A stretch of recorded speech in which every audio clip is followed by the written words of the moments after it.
জানমণি পইচা আছে নে ৰাগ চাবলে ৰাখতে চানা চিপছ খুৱাবলে নাই যে পইচা মোৰ নকৰো মই মেজি চাকৰি।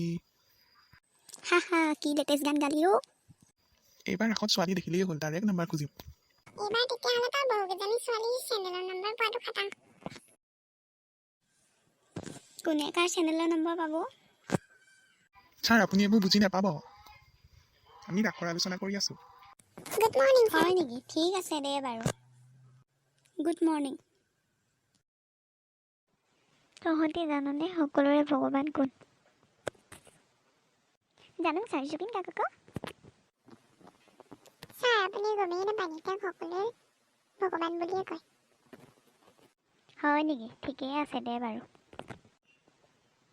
বাৰু গদ দিলোঁ, তই কচোন। এমাহত 30 দিন থাকে, তোৰ ইয়াৰ ভিতৰত কোন 8 দিন ভাল লাগে? ছাৰ মোৰ 4 দিনহে ভাল লাগে। নাই নহ'ব, তই 8 দিন ভাল পাবই লাগিব। ছাৰ মোৰ অকল দেওবাৰ 4 দিনহে ভাল লাগে। নহ'ব, 8 দিন হ'বই লাগিব। ছাৰক বুৰ্বক বনাই দিওঁ নি বাৰু? ছাৰ মোৰ শনিবাৰৰ পিছৰ দিনকেইটা ভাল লাগে। শনিবাৰৰ পাছৰ দিনটো মানে দেওবাৰ, খা বাপেকে ভীমকলটো। তই 4 দিনহে ভাল পাইছিলি, 8 দিন আহিলে ক'ৰ পৰা? ছাৰ আপুনি 8 দিন পাবই লাগিব বুলি ক'লে, সেইবাবে মাথা লগাই মই ভাল পাই গ'লোঁ আৰু। মোৰতো তহঁতি খাবিহে এতিয়া আৰু। যদু, এইবাৰ তই কচোন মাটি কঁঠাল আৰু কঁঠালৰ মাজৰ পাৰ্থক্য। ঠিক আছে ছাৰ, এইটো তেনেই সহজ প্ৰশ্ন।